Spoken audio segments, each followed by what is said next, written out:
मरहबा collection mall, readymade कपड़ों का भरपूर खजाना, jeans pant, T shirt, cargo pant, night pant, बच्चे और बच्चियों के लिए अच्छे खूबसूरत और उम्दा ड्रेस। पता याद रखें, जमुर हाई स्कूल मेन रोड, जैतून हजीन मस्जिद के पास, मालदा चौक, मालेगांव। जी, आरोपी शेख आरिफ को 3 दिन की पुलिस कस्टडी आज तक मेहरबान जेएमएफसी कोर्ट ने दी थी। आज उनको दोबारा कोर्ट में हाजिर किया गया और पुलिस की तरफ से इन्वेस्टिगेशन में प्रोग्रेस हुआ है। एफआईआर के एलिगेशन के हिसाब से जिस वक्त माजिद हाजी को मारा गया उस वक्त 17,000 रुपये जो है उनके पॉकेट में से निकाला गया, ऐसा एफआईआर में एलिगेशन है।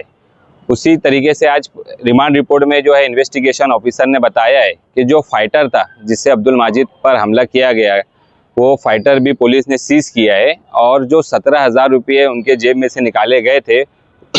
उसमें से 5,500 रुपया जो है ये इन्वेस्टिगेशन ऑफिसर ने जमा किया है और ये केस में जो है ऑलरेडी प्रोग्रेस हुआ है। 5500 रुपये मिलना और एक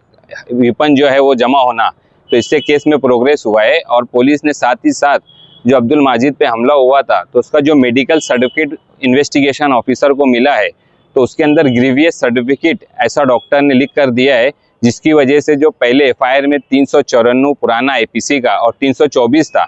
आज पुलिस ने जो है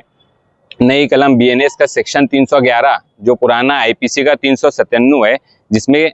ग्रीवियस इंजरी होती है, वो पुलिस ने आज उसमें ऐड किया है सेक्शन। और अब ये जो सेक्शन ऐड हुआ है 397, तो ये जो कोर्ट ऑफ सेशन कोर्ट में ये केस चलता है, यानी कि आरोपी को एमसीआर होने के बाद अब जब जमानत के लिए एप्लीकेशन मूव करना रहेगा तो अब वो जेएमएफसी कोर्ट में जमानत की अर्जी नहीं दे सकते हैं, अब उनको जो है सेशन कोर्ट में जमानत के लिए जाना पड़ेगा।